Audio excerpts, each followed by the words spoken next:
Welcome to the Shakaama Live Show with your host, Shakaama. Let's talk about 9/11. A lot of Americans don't understand what false flag means, and I just want to deal with one fact that I'd heard that completely convinced me that the 9/11 was indeed a false flag event. Now, I had already heard a bunch of circumstantial evidence. Circumstantial evidence is everything else that you hear other than I saw the guy stabbing the guy with the knife.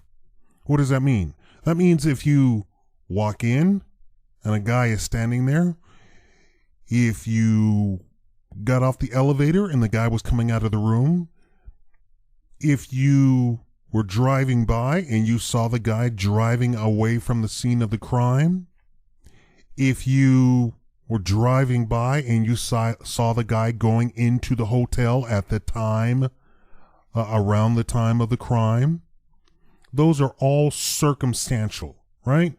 Anything other than I saw the guy stabbing the guy with the knife. Everything else is circumstantial.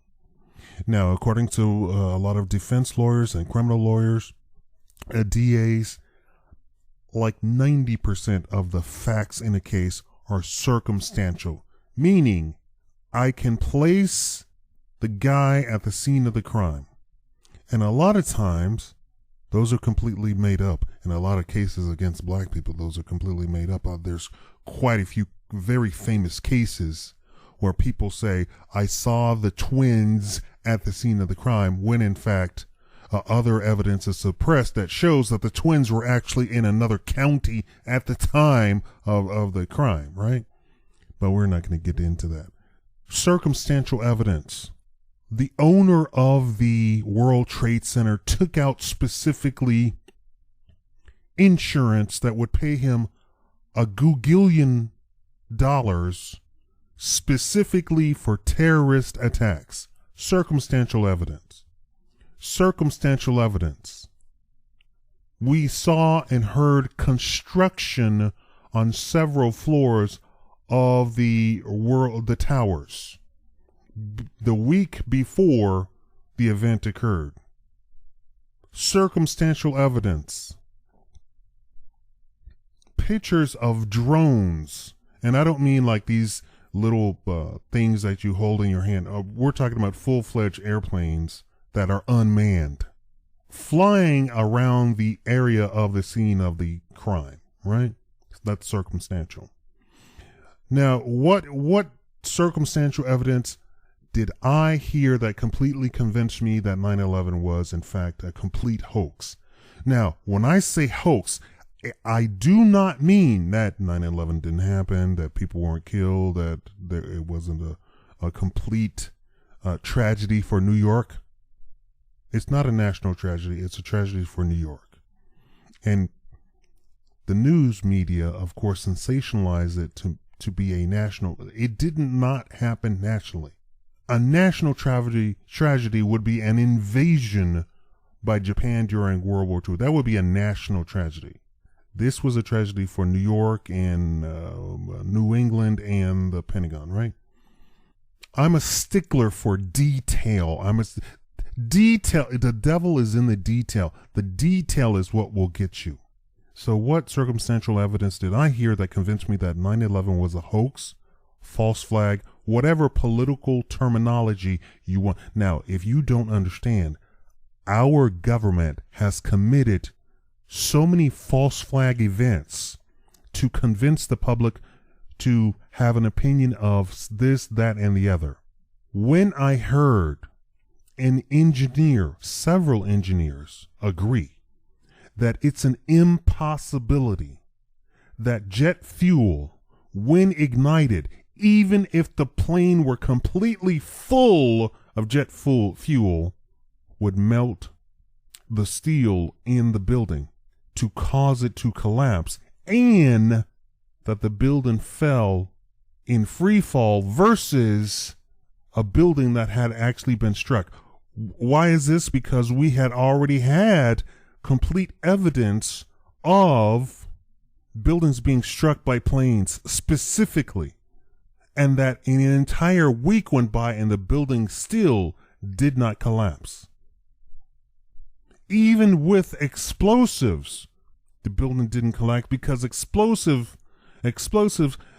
has physics that come in contact with it that stop it or hinder it. You can survive explosive in a certain building if you're standing in the correct place inside of the building, like away from the blast, through several doors, what have you. And specifically, another aspect of the circumstantial evidence that said when the building was constructed, it was constructed with specific steel to make sure it would not collapse, that it would not have been insured had it not been constructed in that particular manner. What am I getting at? I'm getting at this would have had to have had explosives every few floors, not just one floor, every few floors. Because me living in Las Vegas, I have seen buildings exploded and growing up quite a bit. The entire strip has almost been reconstructed. A whole bunch of buildings have been exploded. I am used to seeing buildings explode. And the whole 9/11 thing is depending on your particular ignorance of buildings exploding, buildings being exploded. Furthermore, what is it? Tower 7, is that the tower that was completely not even touched? Was also exploded with evidence, direct evidence, of policemen near the building saying that they heard explosions in the basement of that building, and that they got out and their friends did not get out. Their colleagues, their partners did not get out. They directly heard explosions in the building. It was not collapse from a fire embers that got onto the roof of that building. For all of you who are sane, if you put an ember on top of a house, on top of a building, if you put a fire on top of it, is that going to cause the building to collapse? No, the fire is going to ignite. Let's say it's made out of paper. It's going to ignite from the top, and as it consumes the building, it's going to eat away at the building from top going down to bottom. It's not going to collapse the building. This building collapsed as if from an explosion. This is logic. This is science. When I heard an engineer, or several engineers agree, that it was an impossibility, this building was specifically made out of stuff, you can actually go to the city and find the blueprints of how the building was actually made to corroborate exactly what the engineer is talking about, see what the floors of the building were actually made out of. It will completely corroborate everything that the engineer is talking about, that it's an impossibility that jet fuel will ignite a building, and furthermore, that it is an impossibility that the entire structure within minutes would collapse in free fall, which is another term. Free fall. A building doesn't collapse in free fall unless explosives are done on every few floors, which means more than likely that the bottom basement of the building would have collapsed. Also, such a tall building, outside of being manually done explosives, would have fallen over and destroyed half the city or half the area. 2 towers? So this was done by detonation. It was not done by a airplane flying into it. Also, from the video evidence, they are saying that those were not planes that went into it, that the planes were distractions, i.e. drones. So they were not filled with people. there is some witnesses that are saying that the people were never recovered, never heard from at all. So then we ask, where did they go? Now, here's some more circumstantial evidence outside of the entire event. When people started questioning the speed of them saying that pinning it on Arabs or Muslims or whatever, the speed at which they came up with that, because they could have pinned it on anybody. They could have pinned it on black people, right? Everybody hates black people. You can pin all sorts of stuff on black people, but maybe that's not, black people weren't believable enough. Although there are plenty of black pilots. There are plenty. Everybody believes this Black Lives Matter is a black thing, when in fact it is not a black thing. It's not even 90% of the people in the Black Lives Matter thing are white. It is sponsored by George Soros, but for some reason we think it's a black thing. We think that black people, when in fact we have Canadians, black Canadians involved in the movement, and all evidence points to George Soros funding that. But for some reason they didn't pin it on black people. They pinned it on Arabs, and in fact then you have lawsuits being filed by the people who they pinned it on. Now, how is that possible? How can dead people, allegedly dead people, file lawsuits in federal court for defamation?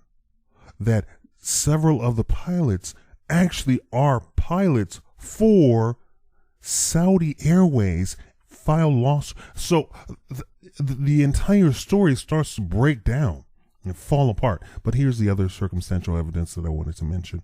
That people who started questioning started disappearing. Oh, Shakaama, you sound like a conspiracy theorist. Well, that's a fact. They disappeared. They questioned on a national level. They disappeared. That's a fact. Also, a lot of people fell out of public sight. Also, the final circumstantial evidence, the Enron case was completely housed in Building 7. All of the files, all of the evidence against Enron was housed in Building 7. First of all, that doesn't even make sense. Let me ask you. Let's say you're a gamer and you buy games. How many of you who are serious about games back up your gaming files on a cloud, on off-site hard drives? We're talking about just a common citizen, common peasant who backs up their stuff on a cloud, on a hard drive for a video game. How much more important would be a federal case against a major corporation that actually touches upon all of the corporations on Wall Street? All of them. Well, all of the major ones, the ones that are important. All being housed in Building 7, all of the evidence, everything, none of it's backed up, and all of a sudden the case is completely foobarred, right? That right there should tell you something's going on. And then all of the gold that was housed at the site went missing, and there was a lot of gold there. There is evidence and documents stating that there was gold housed at the site. The entire federal story, official story, completely falls apart. You don't have to be an investigative reporter. You don't have to be a super genius to figure this out. And then people who start questioning, wait. The actual families who start questioning, then they get attacked by the media. The families who were the victims in the whole scenario, whose family members died in the scenario, start being attacked by politicians and the media just for wanting recompense, retribution, something that supposedly a fund was set up to to help them in their time of need. Attacked in the media and attacked by politicians. Now, why in the world would you attack the victims of the scenario? There has to be something that they're trying to hide. People, I want you to use your logic when you're dealing with anything official like this, anything from the government, because the government lies, and they rely upon your ignorance of science, of common events, of physics, of everything. Everything just like this whole global warming stuff. They rely upon your ignorance of everything. And then, of course, they get these young people who don't know anything, don't know their butthole from a hole in the ground, to go, oh, yes, we must listen to the government, which is ironically, their little movements are supposedly anti-government. You see how that works? Anyway, the engineers convinced me that it was a complete farce. What do you think? Thank you for watching the Shakaama Live Show.